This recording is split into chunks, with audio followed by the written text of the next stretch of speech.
Amin. Haleluya.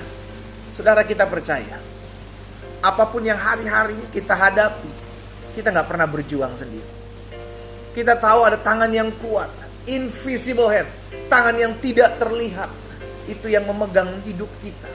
Sehingga dia yang menuntun kita, dia yang mengarahkan kita untuk melihat kemuliaan. Sama-sama taruh tangan kanan kita di dada. Sama-sama bilang sama saya, tangan Tuhan memegang hidup saya. Sama-sama bilang sama saya, tangan Tuhan memegang hidup saya. Ketik di kolom komentar, tangan Tuhan memegang hidup saya. Saudara yang dikasih dalam Tuhan, kita percaya kalau tangan Tuhan memegang hidup kita, maka dituntunnya kita masuk dalam semua rencananya yang ajaib. Kalau tangan Tuhan memegang kita, kita dapat berkata 1000 boleh rebah di sisi kiriku, 10.000 boleh rebah di sisi kananku, itu tidak akan menimpaku. Karena aku tahu ada tangan Tuhan yang tidak terlihat yang memegang hidupku. Amin. Ada orang-orang yang mungkin merancangkan yang jahat dalam hidupmu. Ada orang-orang yang mungkin tidak suka kepadamu dan merancangkan sesuatu yang tidak baik dalam hidupmu. Tetapi kita percaya ada tangan Tuhan yang kuat yang memegang kita. Itulah yang membuat reka-rekaan jahat manusia dipakainya untuk mendatangkan kebaikan buat hidup saudara dan saya. Haleluya. Mari ambil Alkitab kita sama-sama pagi hari ini.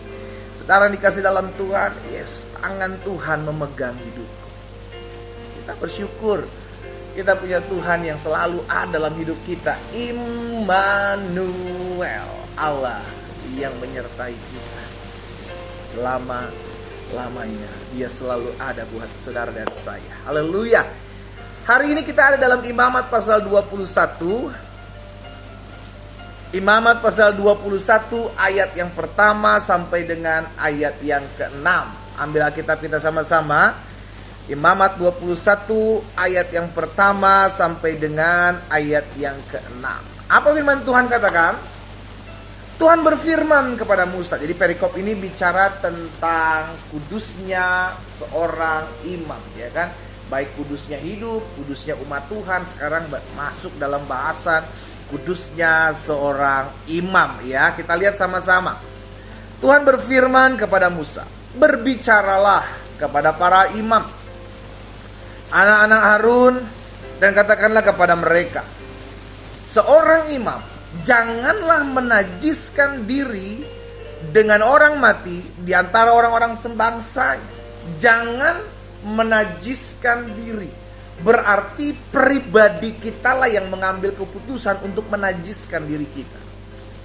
Kitalah yang mendekatkan diri kita dengan sesuatu yang najis, sesuatu yang tidak berkenan kepada Tuhan, sesuatu yang tidak memuliakan nama Tuhan. Kita yang secara sadar mengambil keputusan itu. Kita gak bisa serta-merta, ya habis gimana Tuhan mengkondisikan seperti ini, makanya akhirnya saya jatuh. No, Tuhan tidak pernah mengkondisikan hal-hal seperti itu, saudara. Yang Tuhan mau agar setiap kita umat Tuhan memuliakan Tuhan. Yang menajiskan diri kita sendiri adalah diri kita. Secara sadar, secara mau, saya mau melakukan hal ini. Makanya ada free will yang Tuhan berikan. Tuhan gak pernah intervensi kita. Tapi Tuhan memberikan perintahnya. Jangan lakukan ini supaya kamu dapatkan ini. Jangan buat ini supaya kamu tidak terima ini. Untuk itulah ada perintah yang harus memagari kita, saudara yang dikasih dalam Tuhan, ya. Ayat 2. Kecuali kalau yang mati itu adalah kerabatnya yang terdekat, yakni ibunya, ayahnya, anaknya laki-laki atau perempuan, saudaranya laki-laki, saudaranya perempuan yang masih perawan dan dekat kepadanya karena belum mempunyai suami. Dengan mereka itu bolehlah ia menajiskan diri. Dikhususkan dengan keluarganya, boleh datang ke orang mati, ya. Ayat 4. Sebagai suami janganlah ia menajiskan diri di antara orang-orang sebangsanya, dan dengan demikian melanggar kekudusannya. Janganlah mereka menggundul sebagian kepalanya, dan janganlah mereka mencukur tepi janggutnya, dan janganlah mereka menggoresi kulit tubuhnya. Ayat 6, perhatikan. Mereka itu harus kudus. Ini ketetapan. Siapa yang harus kudus? Imam. Mereka itu harus kudus bagi Allahnya, dan jangan mereka melanggar kekudusan nama Allahnya, karena merekalah yang mempersembahkan segala korban api-apian Tuhan, santapan Allah mereka, dan karena itu mereka harus kudus. Mungkin sebagian kita berkata, aduh saya sih bukan imamnya pendeta, saya sih cuman orang awam ya, jatuh-jatuh sedikit bolehlah. Saudara dikasih dalam Tuhan, Alkitab katakan, saudara dan saya adalah imam-imamnya Tuhan. Pada saat perjanjian lama betul, hanya Harun dan keturunannya, imam-imam orang-orang Lewi.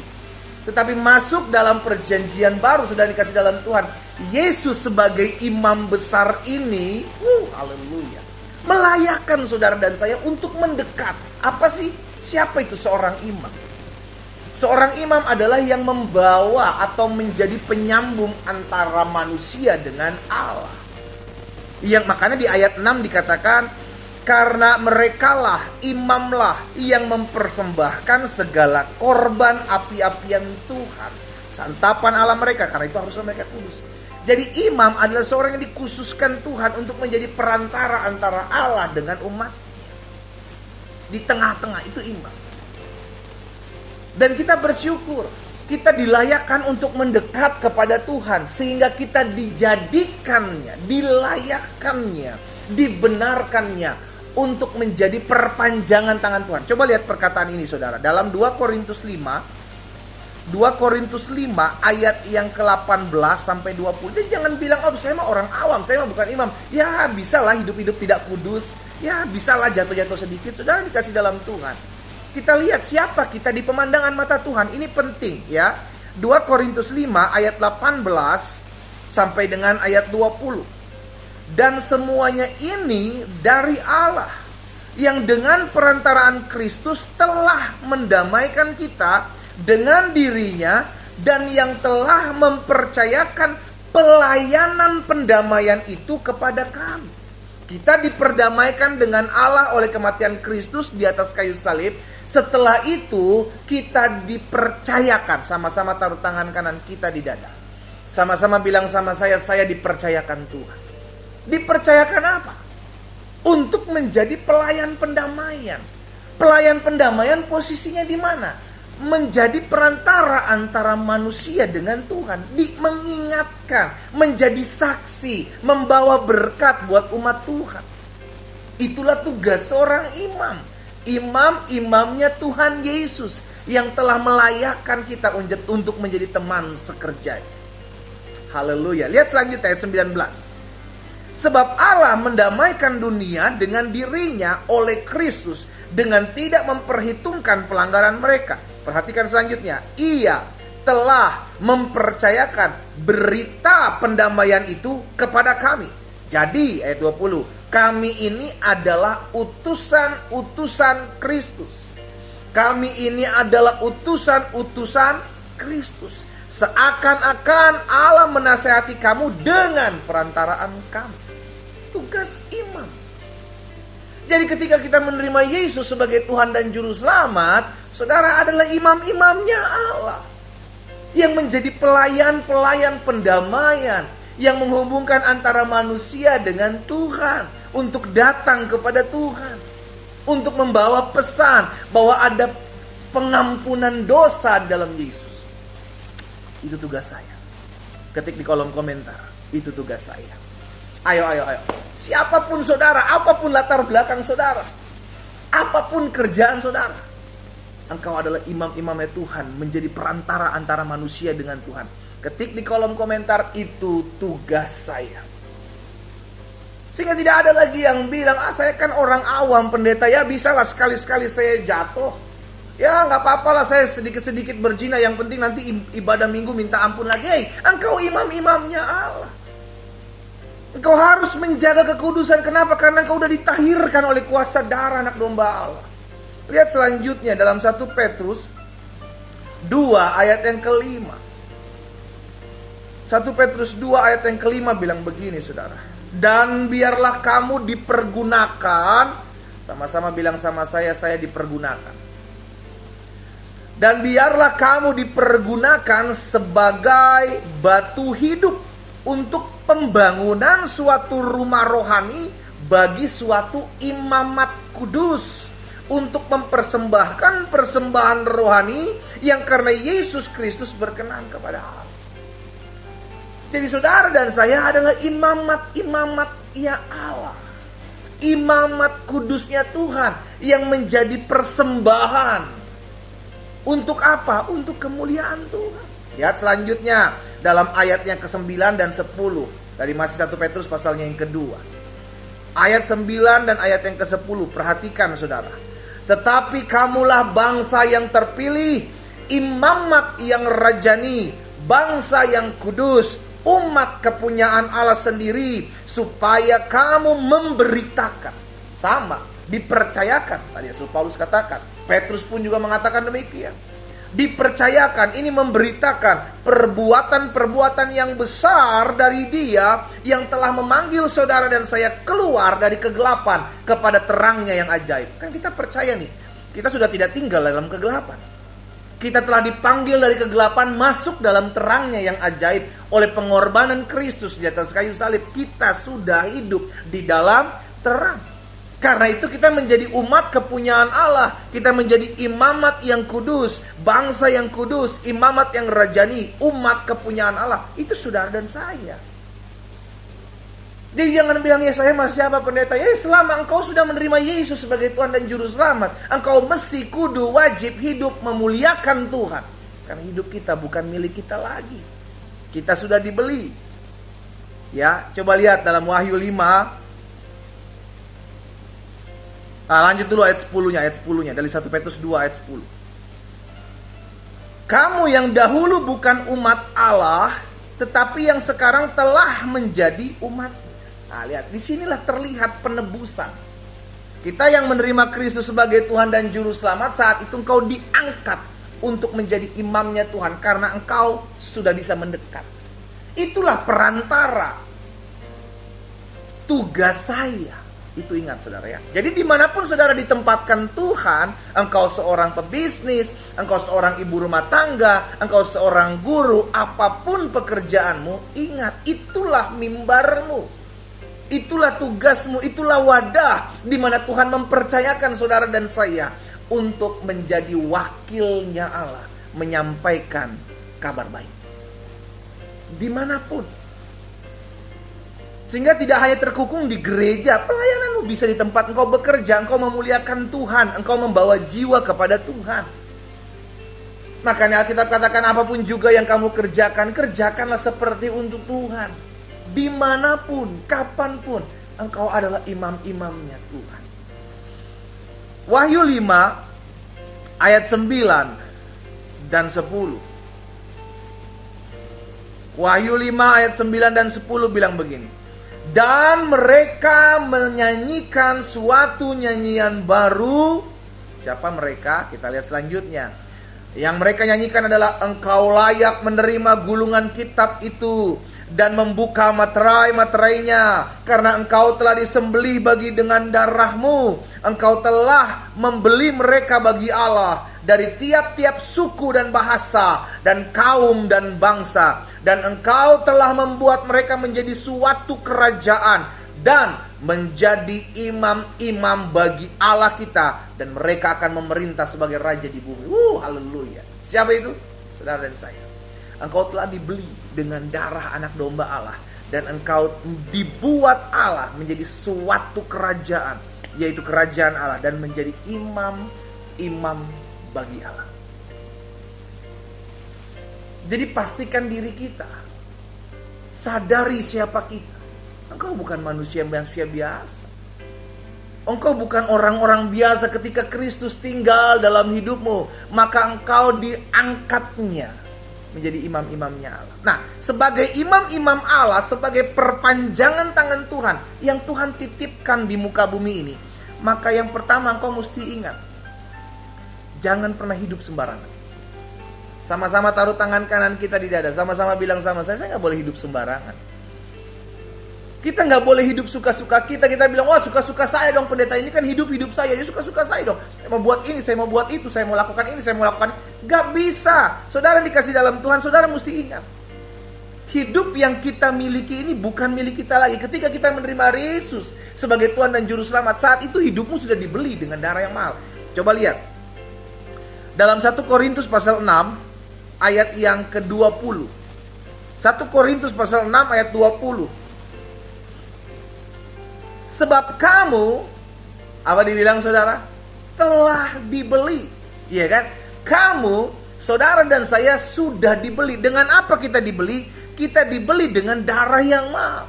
Kita dibeli dan harganya telah lunas dibayar, bukan nyicil. Saudara, kita dibeli cash. Kita dibeli lunas. Kita dibeli untuk memuliakan Allah. Karena itu selanjutnya dikatakan, karena itu muliakanlah Allah dengan tubuhmu. Pakai tubuh saudara dan saya untuk mempersembahkan korban untuk kemuliaan Tuhan. Sama-sama taruh tangan kanan kita di dada. Sama-sama bilang sayang sama saya harus pakai tubuh saya untuk kemuliaan Tuhan.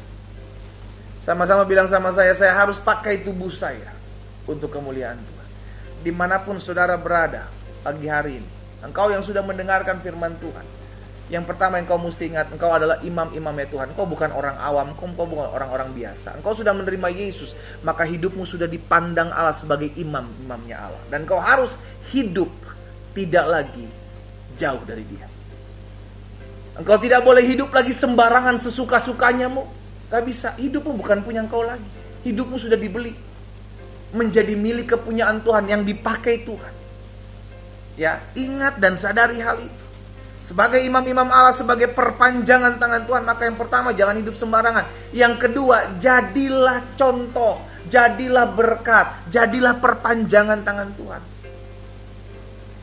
Karena untuk itu kita ada. Petrus pernah mengingatkan anak-anak Tuhan dalam 1 Petrus 2 ayat 12. 1 Petrus pasal 2 ayat 12 bilang begini saudara. Milikilah cara hidup yang baik di tengah-tengah bangsa-bangsa yang bukan Yahudi. Karena konteksnya pada saat itu mereka tinggal di tengah-tengah orang yang bukan Yahudi. Supaya apabila mereka memfitnah kamu sebagai orang durjana, mereka dapat melihatnya dari perbuatan-perbuatanmu yang baik. Dampaknya apa? Dan akan memuliakan Allah pada hari Ia melawat mereka. Jadi kita di tengah-tengah dunia yang jahat ini, ayo lakukan perbuatan baik. Di tengah-tengah dunia yang jahat ini, ayo jadilah perpanjangan tangan Tuhan dengan memberikan kasih kepada banyak orang. Sehingga orang-orang yang memfitnah kita, orang-orang yang mengata-ngatain iman kita, akan melihat siapa anak-anak Tuhan Yesus itu. Amin saudara. Orang akan melihat dari buahnya kok. Alkitab katakan dari buahnya lah seorang dikenal. Orang boleh bicara banyak tentang agama, orang boleh bicara banyak tentang iman, tapi lihat dari buahnya. Hasilnya ada, buahnya itu terlihat. Apakah buahnya mempermuliakan nama Tuhan? Apakah perkataannya memuliakan nama Tuhan? Apakah kelakuannya mempermuliakan nama Tuhan? Itulah buah. Hari ini kita diingatkan kita adalah imam-imamnya Tuhan. Karena kita sudah dibeli dengan darah yang mahal. Karena itu jangan hidup lagi sembarangan. Suka-suka hidup nggak bisa. Engkau sudah mengalami berkat-berkat Tuhan. Ada banyak dari kita sudah banyak mengalami berkat-berkat Tuhan. Ayo hari ini sadar dong. Kenapa sih Tuhan memberkati kita? Pasti ada sesuatu yang Tuhan mau buat dalam hidup kita. Minimal kita jadi perpanjangan tangan Tuhan. Ayo dimanapun saudara ditempatkan, Tuhan ingat, engkau bukan orang-orang biasa. Engkau bukan orang-orang awam. Engkau adalah imamnya Tuhan. Karena engkau adalah imam-imam Tuhan. Engkau adalah perantara manusia dengan Allah. Jangan hidup lagi sembarangan. Dan yang kedua, jadilah berkat dimanapun Tuhan tempatkan engkau berada. Karena untuk itulah kita terpanggil menjadi imam-imamnya Tuhan. Kita berdoa. Kita datang kepada Tuhan. Bapa, kami bersyukur. Karena hari ini kami kembali diingatkan, disegarkan kembali. Bahwa hidup kami bukan milik kami lagi. Hidup kami milik Tuhan Yesus. Dimanapun Tuhan Yesus tempatkan kami berada. Kami percaya ada rencana Tuhan, ada rancangan Tuhan. Kami sebagai imam-imamnya Tuhan, sebagai utusan-utusannya Tuhan, sebagai pembawa-pembawa berita Injil keselamatan, itulah yang Tuhan pakai hidup kami. Hamba berdoa ya Tuhan buat umat-Mu dimanapun mereka berada. Ingatkan kami bahwa kami bukanlah orang-orang awam. Kami adalah hamba-hamba Tuhan. Kami adalah imam-imamnya Tuhan. Dan hamba berdoa di dalam nama Yesus, sehingga kami tidak lagi hidup sembarangan sesuka hati dan hidup kami. Karena kami tahu kami telah dibeli dengan darah yang mahal. Kami dilayakkan Tuhan. Bahkan kami harus menjadi perpanjangan tangan Tuhan untuk terus melakukan perbuatan baik, sehingga ada banyak jiwa melihatnya dan memuliakan Bapa di surga. Hamba menyerahkan umatmu satu persatu dalam tangan Tuhan. Tuhan Yesus, tolong setiap kami, agar kami tetap terus berjaga-jaga dimanapun Tuhan tempatkan kami berada. Kami tidak mudah jatuh, karena kami tahu ada tangan Tuhan yang kuat, yang memegang kami, yang menopang kami dan menolong kami menghadapi setiap badai kehidupan. Itu sebabnya hamba-Mu berdoa dan mengucapkan berkat di dalam nama Tuhan Yesus Kristus. Tuhan campur tangan atas hidup umat-Mu. Satu persatu Tuhan jamah di rumah mereka masing-masing. Pagi hari ini hamba juga berdoa buat setiap pergumulan-pergumulan mereka ya Tuhan. Apapun pergumulan mereka, apapun pokok-pokok doa mereka, hamba berdoa di dalam nama Yesus Tuhan. Engkaulah Allah yang memegang kendali atas hidup kami. Engkaulah Tuhan yang menuntun langkah umat-Mu, sehingga kemanapun kami pergi melangkah, apapun yang kami hadapi hari-hari ini, kami tahu kami akan keluar sebagai orang-orang yang lebih daripada pemenang, sebab ada tangan Tuhan yang memegang hidup kami. Kalau di antara mereka ada yang bergumul dalam rumah tangganya, Tuhan pulihkan rumah tangga mereka. Beri mereka iman yang kuat, iman yang teguh, untuk tetap terus kuat menghadapi badai rumah tangga di dalam nama Yesus Tuhan. Sehingga mereka melihat bahwa satu hari nanti pasangan mereka dijamah dalam nama Yesus, dipulihkan dalam nama Yesus, oleh karena ada satu orang yang terus berseru kepada Allah. Terima kasih Bapa. Hamba berdoa kalau ada yang bergumul ekonomi mereka, Tuhan tolong. Sampai hari ini kami percaya Engkaulah Tuhan yang memelihara hidup anak-anak-Mu, sebab kamilah umat pilihan Tuhan. Kami adalah umat kepunyaannya Tuhan. Kami adalah biji matanya Tuhan, dan kami berharga di hadapan Tuhan. Maka kami percaya hidup kami terpelihara. Kami tidak akan kekurangan suatu apapun yang baik ya Tuhan. Selama kami mau taat, selama kami tidak menyimpang ke kanan dan ke kiri, selama kami mengerjakan apa yang menjadi tugas dan tanggung jawab kami percaya Engkaulah Tuhan Yesus yang tidak pernah berhutang. Di dalam nama Yesus Kristus Tuhan. Terima kasih Bapa. Satu persatu Tuhan jamah dimanapun umat-Mu berada. Tuhan pulihkan ekonomi mereka, Tuhan pulihkan rumah tangga mereka. Bahkan hamba berdoa ya Tuhan, kalau ada yang mengalami kelemahan tubuh pagi hari ini, di dalam nama Yesus, satu hal yang kami percaya, tubuh kami adalah bait kudus Tuhan, bukan sarang sakit penyakit. Karena itu Tuhan berikan kami hikmat, kebijaksanaan dalam mengatur pola makan, pola hidup kami. Kesehatan kami milik kepunyaan Tuhan. Dan hamba berdoa dari tempat ini dalam nama Yesus, biarlah Allah yang memulihkan setiap kelemahan tubuh, setiap kesehatan umat Tuhan diberkatilah dalam nama Yesus. Kalau ada kelemahan tubuh yang disebabkan oleh karena campur tangan kuasa kegelapan, aku patahkan dalam nama Yesus. Dalam nama Yesus, darah Yesus, darah Yesus, sucikan kuduskan setiap mereka. Dalam nama Yesus mereka disembuhkan, mereka dipulihkan sempurna sehat dalam nama Yesus. Beri iman yang teguh untuk tetap terus percaya Allah. Dan Tuhan memberkati juga ya Bapak, kalau ada di antara umat Tuhan yang harian sedang mencari pekerjaan, biar Tuhan buka jalan, Tuhan buat mujizat, Tuhan nyatakan kuasa-Mu, sehingga setiap mereka melihat campur tangan Tuhan. Dan hamba berdoa dalam nama Yesus, sehingga mereka menemukan pekerjaan yang berasal daripada Tuhan, pekerjaan yang terbaik di dalam nama Yesus Tuhan nyatakan. Terima kasih Bapa yang baik. Tuhan, Engkau ada di tengah-tengah kami, Engkau memulihkan setiap kami, Engkau memberkati setiap kami. Ada perkara-perkara dahsyat, ada hal-hal yang luar biasa Allah kerjakan dalam kehidupan kami semua. Terima kasih Bapa yang baik. Pagi hari ini hamba juga berdoa secara khusus buat orang-orang muda dimanapun mereka berada. Tuhan, hamba berdoa jagai sertai hati orang-orang muda ya Tuhan.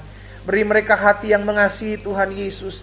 Beri mereka hati yang mencintai Tuhan Yesus. Di hari-hari terakhir, di mana ada banyak orang-orang muda terjatuh, hamba berdoa ya Tuhan Yesus, memohon anugerah Tuhan, berkat-Mu ada atas orang-orang muda ini. Jagai pagari hati hidup mereka, sehingga mereka ada dalam komunitas yang tepat ya Tuhan. Mereka memiliki teman-teman pergaulan yang tepat. Di dalam nama Yesus, Tuhan jamah hati mereka. Kami rindu ada pertobatan jiwa-jiwa datang kepada Tuhan. Kami rindu ada orang-orang muda yang dipulihkan dalam nama Yesus Tuhan. Sehingga kami melihat campur tangan Tuhan nyata. Tuhan berkati setiap orang-orang muda, jauhkan dari segala pergaulan yang buruk ya Tuhan. Tuntun mereka. Kalau ada di antara mereka yang nyaman dengan pergaulan yang buruk, hamba berdoa dalam nama Yesus, tegur mereka ya Tuhan, karena Engkau mengasihi mereka, sehingga mereka tidak terhilang dalam nama Yesus Tuhan. Hamba mengasihi orang-orang muda ini Tuhan, pagari, Tuhan jaga, Tuhan lindungi mereka, luputkan ya Tuhan dari segala niatan rancangan orang jahat. Kalau ada orang-orang tua yang berdoa bagi anak-anak mereka, Tuhan yang mendengar seru doa orang-orang tua untuk selalu menjagai, melindungi anak-anak mereka daripada segala yang jahat. Bahkan kami berdoa ya Tuhan, kalau ada orang-orang muda yang hari-hari ini sedang terhilang imannya, hamba berdoa dalam nama Yesus Tuhan jamah setiap mereka, sehingga mereka kembali kepada Tuhan, dipulihkan kembali, melihat kemuliaan Tuhan Yesus. Hamba berdoa secara khusus ya Tuhan, kalau ada di antara orang-orang muda ini berdoa untuk mendapatkan pasangan hidup, Tuhan pertemukan mereka dengan pasangan hidup yang mengasihi Tuhan Yesus, mencintai Tuhan Yesus, bahkan mengasihi dan menghargai hidup masa muda mereka dalam nama Yesus. Tuhan tolong. Terima kasih Bapa.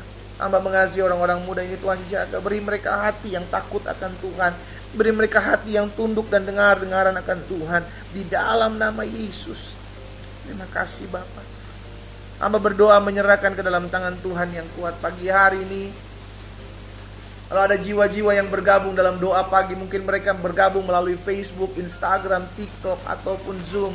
Dimanapun mereka berada, mungkin mereka belum mengenal Yesus. Mereka berdoa, memuji, menyembah, dan mereka merasakan damai itu. Hari ini hamba berdoa bagi mereka, dimanapun mereka berada. Tuhan jamah setiap mereka.